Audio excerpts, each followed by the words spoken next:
SC, अनुसूचित जाति, scheduled caste. अब देखो, इस शेड्यूल्ड कास्ट में हमने पिछड़ी जातियों को रखा है, लेकिन कई राज्यों का मानना है कि इस पिछड़ी जातियों में, यानी कि ये जो एससी है, इस एससी कम्युनिटी में भी कई जातियां ऐसी हो सकती हैं जो बहुत ही ज़्यादा पिछड़ी हुई हैं। तो कई राज्य जो है इन बहुत ही ज़्यादा पिछड़ी हुई जातियों को एससी में ही एक कैटेगरी बना के इनको आरक्षण देना चाहते हैं। यानी कि ठीक है, एक तो कैटेगरी हो गई हमारी एससी, अब इसी में एक और कैटेगरी बना के उन बहुत ही ज़्यादा पिछड़ी जातियों को आरक्षण देना चाहते हैं कुछ राज्य। लेकिन 2004 का सुप्रीम कोर्ट का एक डिसीजन था, उस डिसीजन में राज्यों को मना कर दिया गया। 2004 के सुप्रीम कोर्ट के एक डिसीजन में कहा गया कि भाई जो राज्य की विधानसभाएं हैं वह सब क्लासिफिकेशन, यानी कि एससी कोटे में ही और कोटा नहीं बना सकती। ऐसी बात जो है 2004 के डिसीजन में कही गई। लेकिन अभी हाल ही में सुप्रीम कोर्ट ने एक और जो है डिसीजन दिया है इसी संबंध में। ये जो 2004 का सुप्रीम कोर्ट का डिसीजन था ना, इसी संबंध में एक और डिसीजन अभी हाल ही में दिया गया है सुप्रीम कोर्ट के द्वारा। और उस डिसीजन में ये बात कही गई है कि नहीं, ये जो 2004 का डिसीजन है, इस डिसीजन को हम जो है सर्वमान्य नहीं कह सकते। कुल मिला के इस डिसीजन में ये बात कही गई है कि भाई राज्य जो है ना, विभिन्न राज्य ये चाहें तो एससी कैटेगरी में और कैटेगरी बना के जो बहुत ही ज़्यादा पिछड़ी हुई जातियां हैं उन्हें आरक्षण दे सकते हैं। अब यही पूरी चर्चा में इस एडिटोरियल में करने वाले हैं, तो देखते हैं। फॉर द वीकेस्ट, है ना, वीक में भी जो वीक है ना, कि बहुत ही ज़्यादा जो कमज़ोर है, उसको कहा गया है the weakest. For the weakest यानी कि बिल्कुल पिछड़ी प्रजातियों की बात हम यहाँ पे करने वाले हैं। यानी कि ठीक है, अनुसूचित जाति में जो लोग हैं वे पिछड़े लोगों में आते हैं, लेकिन उनमें भी अनुसूचित जाति में कई सारी जातियाँ आती हैं। तो उन जातियों में भी कुछ ऐसी जातियाँ हो सकती हैं जो बहुत ही ज़्यादा कमज़ोर स्तर पे हैं। तो उन्हें जो है हम क्या कर सकते हैं कि भाई एससी में ही एक और कैटेगरी बना दें और उनको जो है कुछ आरक्षण और दे दें, उसी कोटे में कोटा। रिविजिटिंग का मतलब है भाई दोबारा से जो है एक तरीके से पुनः अवलोकन करना, पुनः देखना। बार का मतलब है रोक। ऑन स्टेट्स गिविंग प्रेफरेंस का मतलब है वरीयता देना। टू द मोस्ट मार्जिनलाइज्ड का मतलब है ऐसे लोग जो बिल्कुल हाशिए पर है। मार्जिनलाइज्ड का मतलब है बिल्कुल हाशिए पर होना, बिल्कुल कमजोर स्थिति में होना। अमॉन्ग एससीस का मतलब हो गया यहाँ पे ये जो एक तरीके से शेड्यूल्ड कास्ट की जो भी जातियां हैं ना, उनके लिए कहा गया एससीस इज वेलकम। तो देखो क्या मतलब हुआ इसका। रिविजिटिंग बार का मतलब है यहाँ पे रोक, कि भाई विभिन्न राज्यों पर जो रोक लगी हुई है ना, वरीयता देने की, कि विभिन्न राज्यों पर रोक लगी हुई है। किस बात की रोक लगी हुई है? कि वे प्रेफरेंस नहीं दे सकते, कि वे वरीयता नहीं दे सकते। किन लोगों को? मोस्ट मार्जिनलाइज्ड, ऐसे लोगों को जो कि बहुत ही ज़्यादा पिछड़ी स्थिति में है, जो कि बहुत ही ज़्यादा कमज़ोर स्थिति में है। अमॉन्ग एससी यानी कि वे एससी में आते हैं, यानी कि वे शेड्यूल्ड कास्ट में आते हैं, लेकिन शेड्यूल्ड कास्ट में होने के बावजूद भी वे बहुत ही ज़्यादा पिछड़ी हुई स्थिति में है। तो अभी हाल ही में एक तरीके से सुप्रीम कोर्ट ने जो डिसीजन दिया है, उस डिसीजन में रिविजिट करने की बात कही गई है कि भाई दोबारा से देखा जाना चाहिए इस चीज़ को, कि राज्य जो है बहुत ही ज़्यादा पिछड़े हुए लोगों को एससी कैटेगरी में आरक्षण दे सके। तो ये जो बात कही गई है ना, यह बात जो है स्वागतपूर्ण है, इज वेलकम। यह बात स्वागत योग्य है। आगे देखते हैं। The supreme court has given cogent reasons. The supreme court has given cogent reasons. अब यहाँ पे कोजेंट रीजंस का मतलब हो गया तर्क, और कोजेंट रीजंस का मतलब हो गया ठोस तर्क, है ना, बिल्कुल मजबूत तर्क। उसके लिए कहा गया है कोजेंट, है ना, ठोस, बहुत ही दमदार। तो the supreme court has given cogent reasons for a reconsideration. Reconsideration यानी पुनरावलोकन करना, है ना। कंसीडर करने का मतलब होता है किसी बात पर विचार करना, तो रिकंसिडर मतलब पुनः विचार करना। ऑफ द वर्डिक्ट का मतलब है फैसला। गिवन बाय अ 5 जज बेंच इन 2004। 2004 में सुप्रीम कोर्ट के द्वारा 5 सदस्यों की एक बेंच थी, उसने जो है एक फैसला दिया था। लेकिन अभी हाल ही में सुप्रीम कोर्ट ने कहा है कि इस फैसले को जो है रिकंसीडर किया जाना चाहिए। इस फैसले को जो है रिकंसीडर करने के हमारे पास पर्याप्त कारण है, मजबूत कारण है, ठोस कारण है।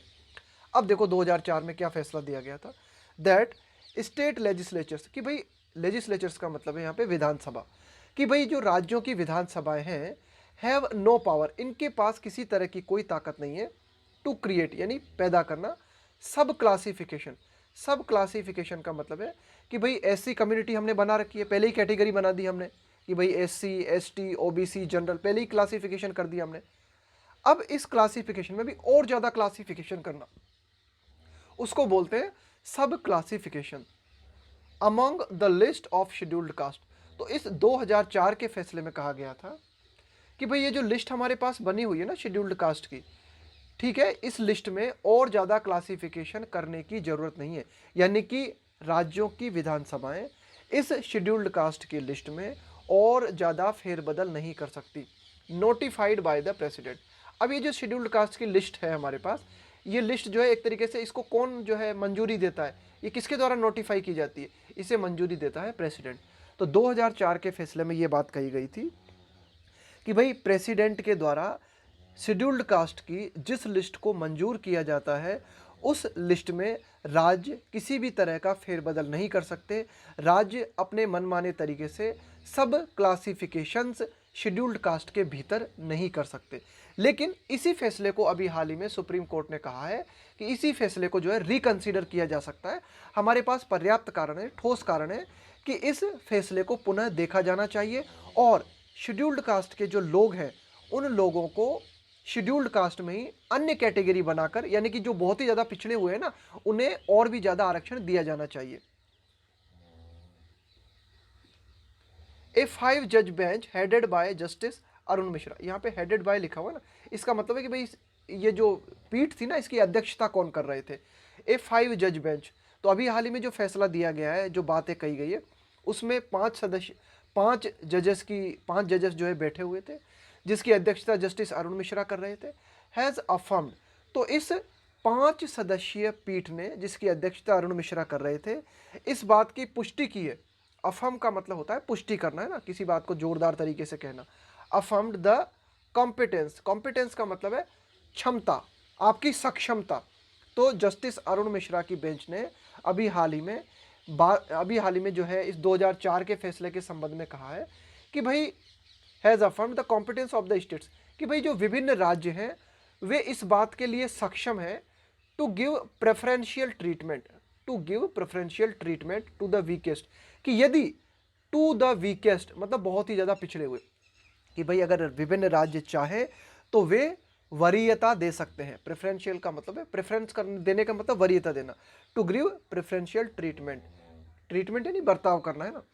तो विभिन्न राज्य जो है इस बात के लिए सक्षम है कि वे राज्य बहुत ही ज़्यादा पिछड़े हुए लोगों को वरीयता दे सकते हैं अमंग द शेड्यूल्ड कास्ट, कि भाई ऐसे लोग जो शेड्यूल्ड कास्ट में आते हैं लेकिन शेड्यूल्ड कास्ट में भी बहुत ही ज़्यादा पिछड़े हुए हैं, तो उन बहुत ही ज़्यादा पिछड़े हुए लोगों को राज्यों के द्वारा वरीयता दी जा सकती है।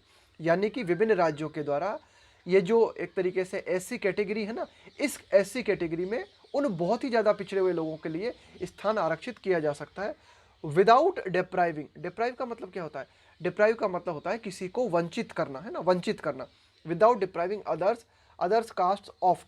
अब एक बात बहुत ही इंपॉर्टेंट है, ध्यान रखना, इसे हर बार जो है क्लोज टेस्ट में या फिल इन द ब्लैंक्स में पूछी जाती है।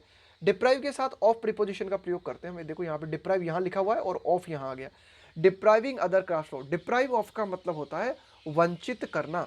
Depriving other caste of any benefit, यानी कि अन्य जातियों को उनके जो लाभ है, यानी कि अन्य जातियों को जो मिलने वाले लाभ है ना, उन लाभों से वंचित किए बिना अन्य जो बहुत ही ज़्यादा पिछड़ी हुई जातियां हैं उन्हें वरीयता दी जा सकती है। ऐसी बात अभी हाल ही में जस्टिस अरुण मिश्रा की बेंच ने कही है। The court has noted, court ने इस बात को नोट किया, सुप्रीम कोर्ट ने इस बात को देखा अभी हाल ही में, that the SC list contains many caste, कि भाई ये जो हमारी पास शेड्यूल्ड कास्ट की जो लिस्ट है ना, इसमें कई सारी जातियां हैं। And can not be treated as a homogeneous group. Homogeneous का मतलब होता है एक जैसा, होमोजीनियस ग्रुप का मतलब हो गया एक जैसा ग्रुप। कुल मिला के कहने का मतलब यह है कि भाई सुप्रीम कोर्ट ने कहा है कि ये जो एससी कैटेगरी है, इस एससी कैटेगरी में बहुत सारी जातियां हैं और इस एससी कैटेगरी को आप एक ग्रुप नहीं मान सकते। यानी कि एससी कैटेगरी जो है उसे आप एक ग्रुप की तरह ट्रीट नहीं कर सकते। ये जो है बात सुप्रीम कोर्ट ने कही है। It has recognised, Supreme court ने इस बात को पहचाना है, द ऑब्लिगेशन, ऑब्लिगेशन का मतलब होता है बाध्यता, ऑफ स्टेट्स, टू आइडेंटिफाई, यानी कि इट हैज़ रिकॉग्नाइज, रिकॉग्नाइज का मतलब पहचानना। भाई सुप्रीम कोर्ट ने इस बात को देखा है, इस बात को पहचाना है कि विभिन्न जो राज्य हैं उनका ये उत्तरदायित्व है। ऑब्लिगेशन का मतलब हो गया उत्तरदायित्व, है ना, कि आपको करना ही पड़ेगा, उसको बोलते हैं ऑब्लिगेशन, है ना, बाध्यता। टू आइडेंटिफाई, कि विभिन्न राज्यों के ऊपर ये बाध्यता है कि विभिन्न राज्य जो है पहचाने, किस चीज को पहचाने, for preferential treatment those those sections, है ना, those section, to identify those sections, यानी कि उन तबकों को, है ना, उन लोगों को विभिन्न राज्य जो है पहचाने जिन्हें की वरीयता दी जानी चाहिए, जिनके साथ की जो है प्रेफरेंशियल ट्रीटमेंट। प्रेफरेंशियल ट्रीटमेंट का मतलब हुआ कि ट्रीटमेंट मतलब हो गया उनके साथ आचरण करना, बर्ताव करना। प्रेफरेंशियल का मतलब एक तरीके से वरीयता वाला आचरण करना। दो सेक्शन, उन सेक्शंस के लिए with in the SC communities, कि भाई ऐसे लोग जो एससी कम्युनिटीज के अंतर्गत आते हैं, to whom reservation benefits had not trickle down. अब ये देखो इस शब्द पे ध्यान देना, ट्रिकल डाउन का मतलब क्या होता है, एक फ्रेजल वर्ब है ये, ट्रिकल डाउन। ट्रिकल डाउन का मतलब होता है धीरे धीरे रिसना, यानी कि जो बेनिफिट्स एक बड़े स्तर पे दिए जाते हैं उन बेनिफिट्स का धीरे धीरे नीचे तक पहुंचना, उसे कहा जाता है ट्रिकल डाउन। तो देखो जो है सुप्रीम कोर्ट ने क्या बात कही है कि ठीक है हमने एससी कम्युनिटीज़ के लिए आरक्षण का प्रावधान किया था, लेकिन फिर भी इस एससी कम्युनिटीज़ में ऐसी कई जातियां हो सकती हैं जिन तक आरक्षण का फायदा नहीं पहुंच सका, है ना, जिन तक आरक्षण का फायदा ट्रिकल डाउन नहीं हो सका। तो राज्य जो है उन जातियों को पहचाने जो कि एससी कैटेगरी के अंतर्गत आती हैं लेकिन बहुत ही ज़्यादा पिछड़ी हुई हैं। वे इतनी ज़्यादा पिछड़ी हुई हैं कि एससी कम्युनिटीज़ को आरक्षण देने के बावजूद उन जातियों तक अभी भी आरक्षण नहीं पहुंचा है। ये बात जो है सुप्रीम कोर्ट ने कही है।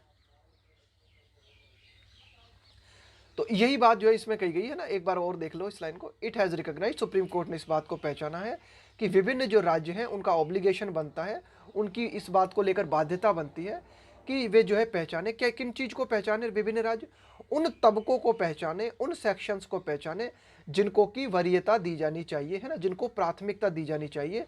ऐसे सेक्शंस जो कि एससी कम्युनिटीज़ के अंतर्गत आते हैं लेकिन जिन लोगों तक अभी भी रिजर्वेशन का फ़ायदा बिल्कुल पूरी तरीके से नहीं पहुंचा है, and were in the same state of backwardness for decades, और वे जातियां जो कि बहुत ही ज़्यादा पिछड़ी जातियों में आती हैं वे अभी भी were in the same state of backwardness for decades. Decade का मतलब होता है 10 वर्षों का समय, है ना, डिकेड्स का मतलब हो गया कई दशक, है ना, डिकेड को बोलते हैं हम दशक, यानी 10 वर्षों का समय। और वे जातियां जो कि कई दशकों से अभी भी बैकवर्डनेस की हालत में है, अभी भी बहुत ही ज़्यादा पिछड़ेपन की हालत में है। तो यही बात सुप्रीम कोर्ट ने कहा है कि भाई उन जातियों को राज्यों के द्वारा पहचानने की जरूरत है और उनको वरीयता दी जानी चाहिए। द बेंच, अभी हाल ही में जो सुप्रीम कोर्ट की जिस बेंच ने फैसला दिया है ना वह जो है असहमत है। द बेंच हैज डिसएग्रीड, किससे असहमत है वह bench, the bench has disagreed with the formulation. Formulation का मतलब क्या है कि भाई आप कोई चीज़ जो निर्मित कर देते हो ना उसको कहा गया है formulation. With the formulation in E V Chinnaiah versus state of Andhra Pradesh 2004। देखो 2004 में सुप्रीम कोर्ट के सामने एक मामला आया था, वह मामला था E V Chinnaiah versus state of Andhra Pradesh. तो इस मामले को देखते हुए सुप्रीम कोर्ट ने 2004 में जो है फैसला दिया था दैट क्लासीफाइंग का मतलब है वर्गीकृत करना, शेड्यूल्ड कास्ट, कि भाई ये जो अनुसूचित जातियां हैं इन अनुसूचित जातियों का और भी ज़्यादा वर्गीकृत करना, इनटू ग्रुप्स, है ना, और भी ज़्यादा ग्रुप बना देना। अमाउंट टू का मतलब होता है इक्वल टू, बराबर होना। टिंकरिंग का मतलब होता है फेरबदल करना, परिवर्तित करना, छेड़छाड़ करना विथ द प्रेसिडेंशियल लिस्ट। तो देखो एक मामला आया था E V Chinnaiah versus state of Andhra Pradesh. इस मामले में 2004 में सुप्रीम कोर्ट ने ये बात कही थी कि भाई जो शेड्यूल्ड कास्ट है इन शेड्यूल्ड कास्ट में भी और ज़्यादा कैटेगरी बना देना छेड़छाड़ करने के बराबर होगा। Amounts to tinkering with the presidential list, कि अगर हम जो है इस शेड्यूल्ड कास्ट के लिस्ट में किसी भी तरह का फेरबदल करते हैं, किसी भी तरह का परिवर्तन करते हैं तो ये किसके बराबर माना जाएगा, ये माना जाएगा प्रेसिडेंशियल लिस्ट में छेड़छाड़ करने के बराबर। प्रेसिडेंशियल लिस्ट का क्या मतलब है यहाँ पे कि भाई प्रेसिडेंट ने जिस लिस्ट को मंजूरी दे दी, यानी कि जो एससी की जो लिस्ट बनती है ना कि भाई कौन कौन सी कम्युनिटीज़ जो है एससी लिस्ट में रखी जाएंगी, तो इसको फाइनली परमिशन दी जाती है किसके द्वारा? राष्ट्रपति के द्वारा, है ना। उसको जो है प्रेसिडेंशियल लिस्ट माना जाता है। तो 2004 में सुप्रीम कोर्ट ने ईवी चिन्नैया और स्टेट ऑफ आंध्र प्रदेश के संबंध में यही बात कही थी कि भाई ये जो शेड्यूल्ड कास्ट की लिस्ट जिसे कि राष्ट्रपति द्वारा जारी किया जाता है, अगर हम इसमें और ज़्यादा कैटेगरी बनाते हैं तो यह जो है राष्ट्रपति की लिस्ट में छेड़छाड़ करने के बराबर माना जाएगा। हम ऐसा नहीं कर सकते। ये बात 2004 के डिसीजन में कही गई थी सुप्रीम कोर्ट द्वारा। इसके अलावा अब हम देखते हैं और क्या बात हुई। ऑल्सो साथ ही साथ the constitution has been amended. Amend का मतलब होता है संशोधन करना, है ना, परिवर्तन करना, इन 2018। तो देखो क्या हुआ, also the constitution has been amended in 2014 in 2018, कि भाई इस बात को भी हमें ध्यान में रखना जरूरी है कि 2018 में जो है हमारा जो कॉन्स्टिट्यूशन है, हमारा जो संविधान है, उसमें संशोधन किया गया। और 2018 में संविधान में संशोधन के माध्यम से हमने इंट्रोड्यूस किया, किस चीज़ को इंट्रोड्यूस किया, किस चीज़ को प्रवेश किया? Article 342A, under which the president notifies in consultation with the states. देखो उसके 2018 में हमने संविधान में संशोधन किया। संविधान में संशोधन के माध्यम से हमने जो है आर्टिकल 342A को जोड़ा। 342A जो है क्या कहता है? 342 के तहत, अंडर का मतलब है तहत, प्रेसिडेंट नोटिफाइज, प्रेसिडेंट जो है नोटिफाई करता है, इस बात को जारी करता है in consultation with states. President जो है विभिन्न राज्यों के साथ कंसल्टेशन, है ना, सलाह मशविरा करके, परामर्श करके, the list of backward classes, यानी कि आर्टिकल 342A के तहत राष्ट्रपति विभिन्न राज्यों के साथ परामर्श करके बैकवर्ड क्लासेस की, पिछड़ी जातियों की लिस्ट जो है जारी करता है विथ अ कैविएट। कैविएट का मतलब होता है एक तरीके की चेतावनी कि भाई आप कोई एक्शन लेना चाहते हो, उस एक्शन लेने के पहले जो चेतावनी जारी की जाती है उसे बोला जाता है caveat. With a caveat similar to the ones in respect of scheduled caste, article 341 and scheduled tribe, आगे देखते हैं, and scheduled tribes 342 that parliament can make inclusions और exclusions in this list and that once such a change is notified it shall not be varied by any subsequent notification। अब देखो इसका क्या मतलब हुआ, ये पूरा यहाँ से लेके हमारा पूरा एक लाइन है, ये सारी की सारी, इस पूरी लाइन में जो है एडिटोरियल ये कहना चाहता है कि भाई 2018 में हमने संविधान में संशोधन किया था और संशोधन के बाद में हमने आर्टिकल 342A का प्रावधान किया था। इस आर्टिकल के तहत जो राष्ट्रपति है वह जो है विभिन्न राज्यों के साथ परामर्श करने के बाद में बैकवर्ड क्लासेस की जो है एक लिस्ट जारी कर सकता है। साथ ही साथ एक चेतावनी भी रहेगी। क्या चेतावनी रहेगी? With a caveat similar to the ones in respect of scheduled caste and scheduled tribes that parliament can make inclusions और एक्सक्लूजन इन द लिस्ट। इसका मतलब ये हुआ कि भाई शेड्यूल्ड कास्ट का प्रावधान है आर्टिकल 341 के तहत, शेड्यूल्ड ट्राइब्स का प्रावधान है आर्टिकल 342 के तहत, that parliament can make inclusions और एक्सक्लूजन्स इन द लिस्ट, कि संसद को ये अधिकार है कि जो भी लिस्ट शेड्यूल्ड कास्ट की या शेड्यूल्ड ट्राइब की जारी की जाती है उसमें अन्य जातियों को इंक्लूड किया जा सकता है या फिर कुछ जातियों को एक्सक्लूड किया जाता है। इंक्लूड मतलब शामिल करना, एक्सक्लूड का मतलब शामिल न करना। And that once such a change is notified, और एक बार ये जो परिवर्तन कर दिया गया कि भाई आर्टिकल 341, आर्टिकल 342, इसके अलावा जो राष्ट्रपति की पावर है आर्टिकल 342A, कि भाई आर्टिकल 342A के तहत राष्ट्रपति क्या कर सकता है? विभिन्न राज्यों के साथ परामर्श करके बैकवर्ड क्लासेस की जो है लिस्ट जारी कर सकता है। तो एक बार अगर ये परिवर्तन कर दिया गया कि भाई कुछ जातियों को इंक्लूड कर लिया गया, कुछ को एक्सक्लूड कर लिया गया, है ना, तो and that once such a change is notified, कि भाई एक बार में इस प्रकार का जो है परिवर्तन कर दिया गया, it shall not be varied. यहाँ पे वेराइड का मतलब है परिवर्तित करना, वेराइड का मतलब है परिवर्तित, it shall not be varied by any subsequent notification. तो इसके बाद में कोई और नोटिफिकेशन नहीं निकाला जाएगा इस लिस्ट में परिवर्तन करने के लिए, यानी कि पार्लियामेंट के द्वारा जो लिस्ट फाइनल कर दी गई उस लिस्ट को फाइनल माना जाएगा, है ना। तो ये 2018 में जो है एक संशोधन हुआ था, उस संशोधन में ये बात हमें देखने को मिली थी। आगे देखते हैं what is the effect of this. तो ये जो बात, ये जो संशोधन हुआ था 2018 में, इसका इफेक्ट क्या है ना, इसका प्रभाव क्या है? What is the effect of this?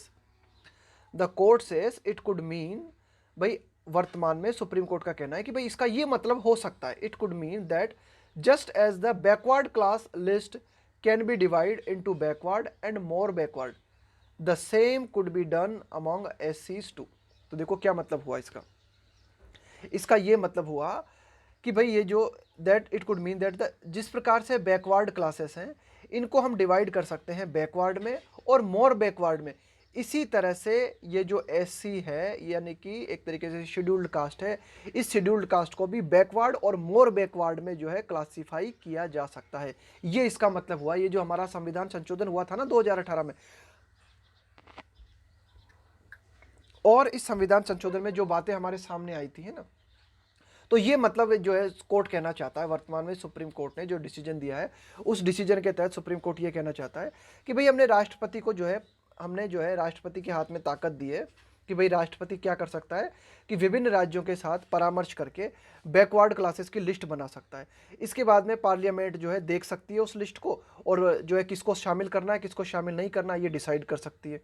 और एक बार में जब ये परिवर्तन हो जाए तो इसके बाद में जो है अन्य परिवर्तन इसमें नहीं किए जा सकते। तो सुप्रीम कोर्ट का कहना है कि इसी बात को आधार बनाकर हम यह कह सकते हैं कि जैसे बैकवर्ड क्लास को बैकवर्ड और मोर बैकवर्ड में बांटा जा सकता है, इसी तरह से ये जो एक तरीके से शेड्यूल्ड कास्ट है ना, अनुसूचित जाति है, इस अनुसूचित जाति के लोगों को भी बैकवर्ड और मोर बैकवर्ड में बांटा जा सकता है। आगे देखते हैं। एज चूंकि EV Chinnaiah is also a verdict by a bench with a strength of 5। अब देखो 2004 में सुप्रीम कोर्ट ने ये जो डिसीजन दिया था ना ईवी चिन्नैया के मामले में, अब उसमें भी 5 सदस्यों की पीठ थी। ऑल्सो अ वर्डिक्ट का मतलब है फैसला, by a bench with a strength of 5, यानी कि ईवी चिन्नैया वर्डिक्ट भी 5 सदस्यीय बेंच के द्वारा दिया गया था। द मैटर, और अभी हाल ही में सुप्रीम कोर्ट ने अभी हाल ही में जस्टिस अरुण मिश्रा की बेंच ने जो फैसला दिया है वह भी 5 सदस्यीय बेंच है, यानी कि बराबर बराबर हो गया ना मामला। 2004 का फैसला भी 5 सदस्य की बेंच ने दिया था और ये जो अभी हाल ही में 2020 का जो फैसला दिया है यह भी 5 सदस्य की बेंच ने दिया है। इसलिए क्या किया गया है, इस मैटर को the matter has been referred to a larger bench, ये पूरा का पूरा मामला जो है एक बड़ी बेंच को सौंप दिया गया है। The matter has been referred है ना टू ए लार्जर बेंच है ना। If the judgment is reconsidered, अब इस जजमेंट को अगर पुनः विचार किया जाता है, इस जजमेंट को अगर पुनः रिकंसिडर किया जाता है, पुनः देखा जाता है, it would provide welcome relief to states, तो इसके माध्यम से विभिन्न राज्यों को राहत महसूस होगी। It would provide welcome relief to states that wish, ऐसे राज्य जिनकी इच्छा है, that wish to fulfil their obligations to the caste with in the SC communities, ऐसे राज्य जिनकी की इच्छा है टू फुलफिल मतलब पूरा करना, देयर ऑब्लिगेशंस का मतलब है बाध्यताएं, टू कास्ट यानी कि ऐसे राज्य जो कि एससी कम्युनिटीज के अंतर्गत आने वाली अधिक पिछड़ी जातियों को प्राथमिकता देना चाहते हैं, that have made the least progress, ये उन जातियों के बारे में कहा गया है, SC communities that have made the least progress, कि भाई एससी कम्युनिटीज़ में आने वाले ऐसे लोग जिन्होंने बहुत ही कम प्रोग्रेस की है, उन बहुत ही कम प्रोग्रेस करने वाली जातियों को अगर विभिन्न राज्य आरक्षण देना चाहते हैं तो उनके लिए यह एक राहत की बात होगी। ये एडिटोरियल कहना चाह रहा है कि भाई ये जो जजमेंट है, इस जजमेंट को जो है ऊपर भेज दिया गया है रिकंसिडर करने के लिए, एक बड़ी बेंच के द्वारा रिकंसिडर करने के लिए। तो अगर इसको पूरी तरीके से रिकंसिडर किया जाता है तो यह जो है उन राज्यों के लिए एक बहुत ही राहत की बात होगी कि भाई जो राज्य अपनी बाध्यता को पूरा करना चाहते हैं, यानी कि ऐसे राज्य जो एससी कम्युनिटीज़ के अंतर्गत आने वाली अधिक पिछड़ी जातियों को आरक्षण देना चाहते हैं, है ना, और उनको जो है प्रोग्रेस में मदद करना चाहते हैं। आगे देखते हैं।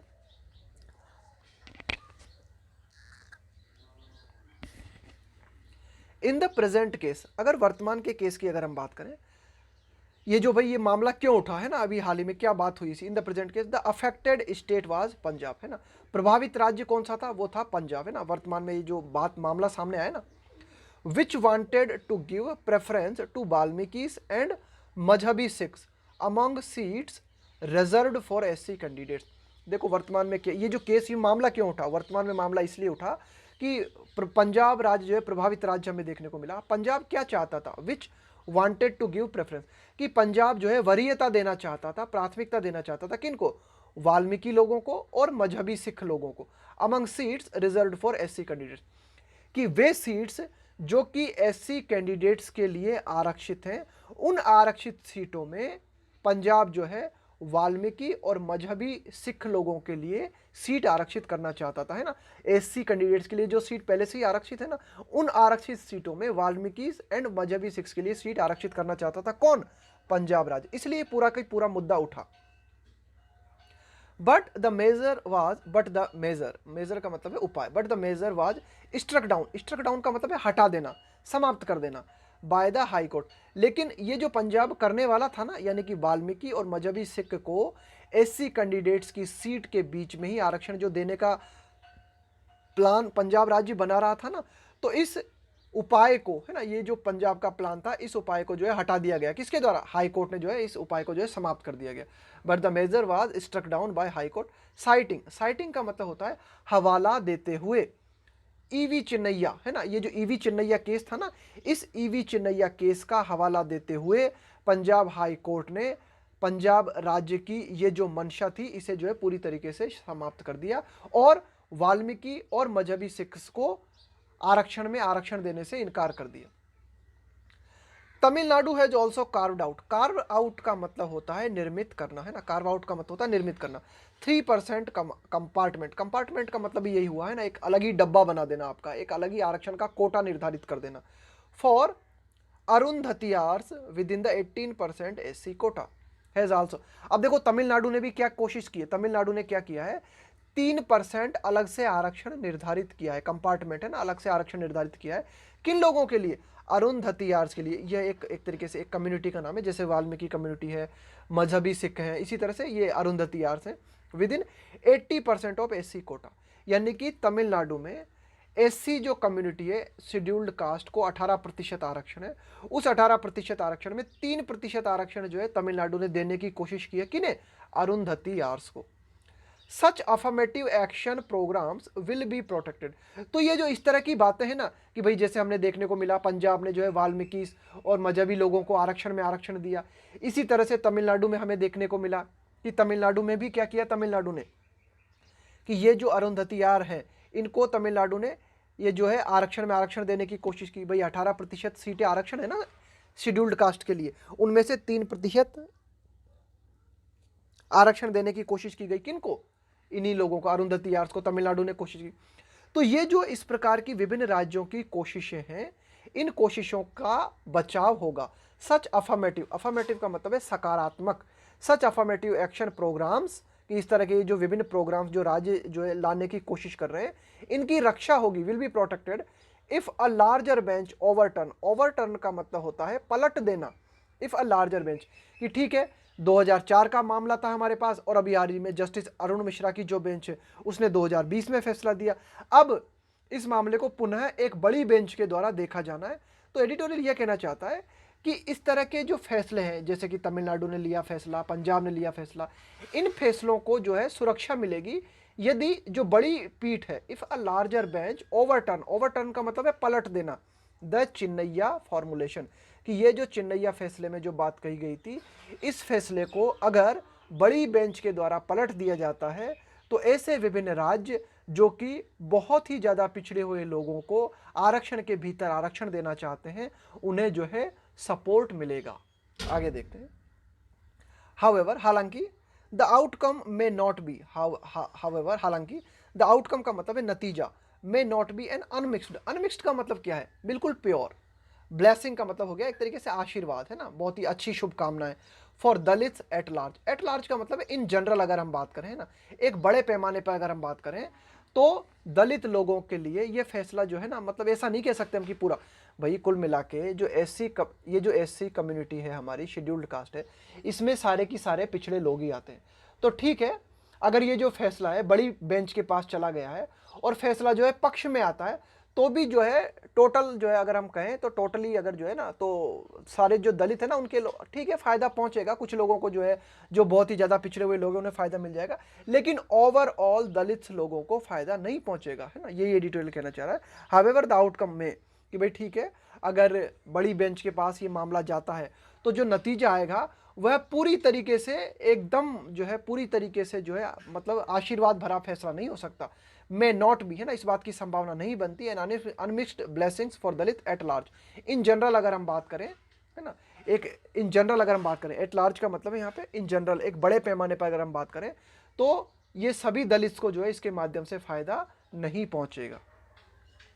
रिसेंट जूरिस्प्रूडेंस, जूरिस्प्रूडेंस का मतलब है न्याय शास्त्र, इज वियरिंग टुवार्ड्स, वियरिंग का मतलब होता है दिशा बदलना, दिशा परिवर्तित करना, कि ये जो अभी हाल ही का हमारा न्याय शास्त्र is wearing towards the view, तो हमारा न्याय शास्त्र जो है किस दिशा की ओर जा रहा है ना, किस दिशा की ओर जा रहा है, टुवार्ड्स मतलब किस दिशा की ओर, द व्यू। वर्तमान में हमारा जो न्याय शास्त्र है वह इस बात का विचार रखता है, द क्रीमी लेयर कॉन्सेप्ट। देखो क्रीमी लेयर का मतलब क्या होता है, क्रीमी लेयर का मतलब होता है कि भाई हो सकता है अनुसूचित, हो सकता है जैसे हमने ओबीसी बना रखी है ना, ओबीसी में क्या है, क्रीमी लेयर होते हैं, नॉन क्रीमी लेयर होते हैं। तो क्रीमी लेयर में ऐसे लोग आते हैं जो कि आर्थिक रूप से संपन्न हैं, तो वे भले ही ओबीसी में है लेकिन उनको ओबीसी का लाभ नहीं दिया जाएगा, उसे बोलते हैं क्रीमी लेयर। तो देखो कुछ जो हमारे न्याय शास्त्री हैं उनका क्या मानना है कि ये जो क्रीमी लेयर कॉन्सेप्ट है ना, हमारा creamy layer idea, should be applied to SC या फिर एसटी कैंडिडेट्स टू, कि भाई एससी कम्युनिटी का कोई लोग हो या फिर शेड्यूल्ड ट्राइब का एसटी कैंडिडेट हो, उन पर भी जिस प्रकार से ओबीसी में क्रीमी लेयर और नॉन क्रीमी लेयर का कंसेप्ट हमने अप्लाई कर रखा है, इसी तरह से एससी और एसटी कम्युनिटी में यदि कोई व्यक्ति आता है और वह आर्थिक रूप से संपन्न है तो उसे आरक्षण का लाभ नहीं मिलना चाहिए, यानी कि उस व्यक्ति पर क्रीमी लेयर का कॉन्सेप्ट अप्लाई होना चाहिए। यानी कि मानो कि भाई कोई व्यक्ति था, आरक्षण मिलके अच्छी पोस्ट पे पहुंच गया है ना, वह जो है एक तरीके से आईएएस आईपीएस बन गया, अब वह जो है आर्थिक रूप से संपन्न है, तो कई न्याय शास्त्रियों का ऐसा मानना है कि ऐसे व्यक्ति जो कि आर्थिक रूप से संपन्न हो गए हैं जो है ना, तो उनके लिए क्या करना चाहिए, क्रीमी लेयर का कॉन्सेप्ट उन लोगों पर भी लागू होना चाहिए और ऐसे व्यक्तियों को एससी और एसटी कम्युनिटी से बाहर कर देना चाहिए। तो ये जो है कुछ न्याय शास्त्रियों का मानना है कि भाई ऐसा किया जाना चाहिए, जैसा हम ओबीसी में हमने प्रावधान कर रखा है ना कि क्रीमी लेयर बना रखा है, तो ऐसा प्रावधान हमें जो है एससी और एसटी कम्युनिटीज के लिए भी बना देना चाहिए। आगे देखते हैं कि गिवन द ऑपरेशन, ऑपरेशन का मतलब होता है अत्याचार, उत्पीड़न, जुल्म। गिवन का मतलब होता है देखते हुए, ध्यान में रखते हुए। Given the operation and marginalisation Dalits, marginalisation Dalits का मतलब हो गया ऐसे दलित जो कि बहुत ही ज्यादा पिछड़े हुए हैं। मार्जिनलाइजेशन दलित्स का मतलब हो गया ऐसे दलित जो कि बिल्कुल हाशिए पर हैं, जिनकी स्थिति बहुत ही ज्यादा खराब है। Given the operations and marginalisation Dalits continue to face, कि भाई दलित जो है उनको हाशिए की स्थिति का लगातार सामना करना पड़ रहा है। कंटिन्यू मतलब लगातार, टू फेस का मतलब है सामना करना, कि भाई अत्याचार यानी कि जुल्म जो कि दलित को अभी भी सहने पड़ रहे हैं, हाशिए की स्थिति जिस स्थिति पर दलित अभी भी बने हुए हैं। It is a moot question, moot question का मतलब होता है बहस का विषय, विवाद का विषय, उसे कहा जाता है moot question.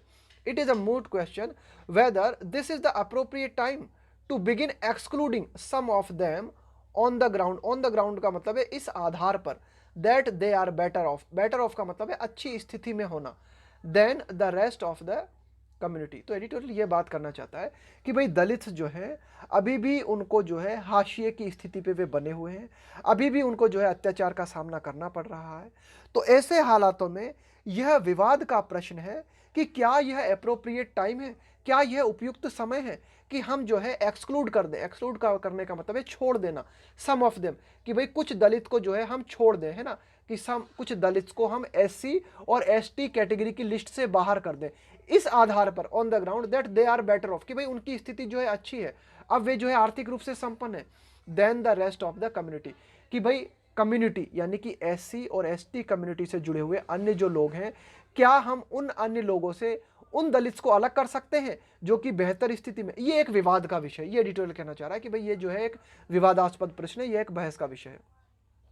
The concern, concern का मतलब है चिंता, द कंसर्न शुड बी का मतलब है होना चाहिए, लेस, लेस का मतलब है कम, about the creamy layer. Editorial कहना चाह रहा है creamy layer occupying post under SC quota, editorial ये कहना चाह रहा है ऑक्यूपाइंग, ऑक्यूपाइंग का मतलब है घेरना, है ना, जगह को घेर लेना, पोस्ट को घेरना, है ना, पोस्ट प्राप्त करना, occupying post under SC code. Editorial ये कहना चाहता है कि भाई वर्तमान हालातों में हमारी चिंता ये नहीं होना चाहिए, क्रीमी लेयर की चिंता नहीं करनी चाहिए हमें, कि भाई ऐसे लोगों की हम चिंता करें कि भाई ऐसे लोग जो कि एससी कोटा के अंतर्गत आते हैं और उन्होंने जो है अपनी सीट घेर रखी है, और जो है क्रीमी लेयर में, कौन क्रीमी लेयर में आता है, कौन क्रीमी लेयर में नहीं आता है, ये हमारी चिंता नहीं होनी चाहिए। वर्तमान हालातों में हमारी चिंता इस बात के लिए ज़्यादा होनी चाहिए, मोर अबाउट एंश्योर। एंश्योर का मतलब होता है सुनिश्चित करना, एडिक्वेट का मतलब है पर्याप्त, representation to the most marginalised among Dalits. वर्तमान में हमारी चिंता जो होनी चाहिए वो ये होनी चाहिए कि दलित्स में भी जो बहुत ही ज़्यादा पिछड़े हुए लोग हैं, दलित्स में भी बहुत ही ज़्यादा जो हाशिए की स्थिति में लोग हैं, उनको समुचित, एडिक्वेट का मतलब है पर्याप्त, रिप्रेजेंटेशन का मतलब है प्रतिनिधित्व, उन लोगों को पर्याप्त प्रतिनिधित्व मिले, यानी कि बहुत ही ज़्यादा पिछड़े हुए लोगों को पर्याप्त प्रतिनिधित्व मिले, ये हमारी चिंता होनी चाहिए।